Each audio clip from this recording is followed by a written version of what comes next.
In this video in the course, we're going to go over the default document and what that entails on the launch window for the setup wizard. So default document is just a regular document that is one staff or two staffs long, and you just use that for a really quick drawing or a really quick musical example. So what we're going to do, we have our launch window here, and we're going to click default document.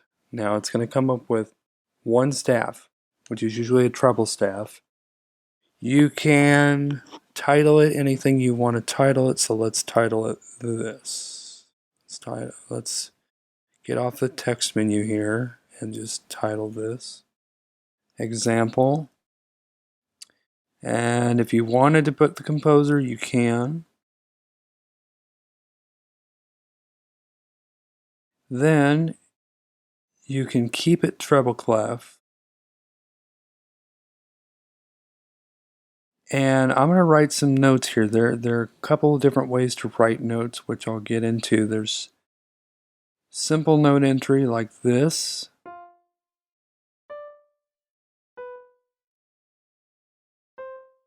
All right. And then there is speedy note entry. I'll go into the next measure. And this is another setting I'll show you later.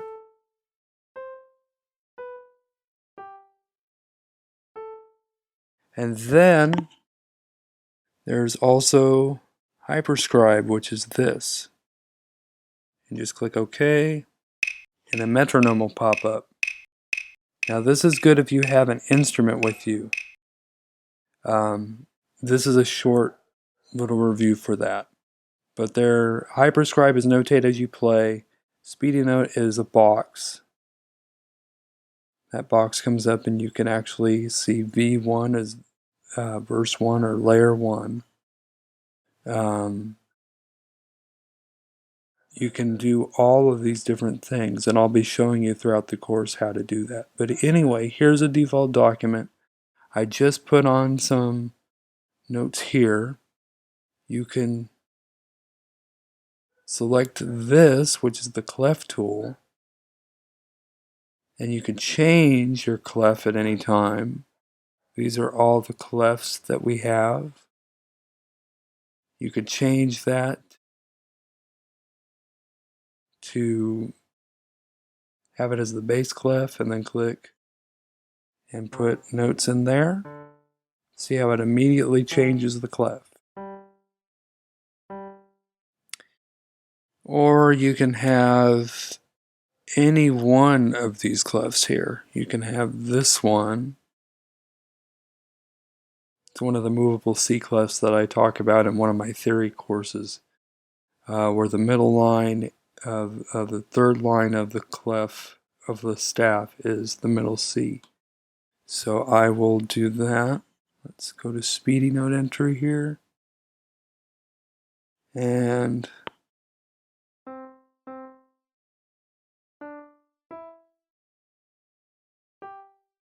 alright, and then it's going to do whatever it does there. And if you want to change the clef back to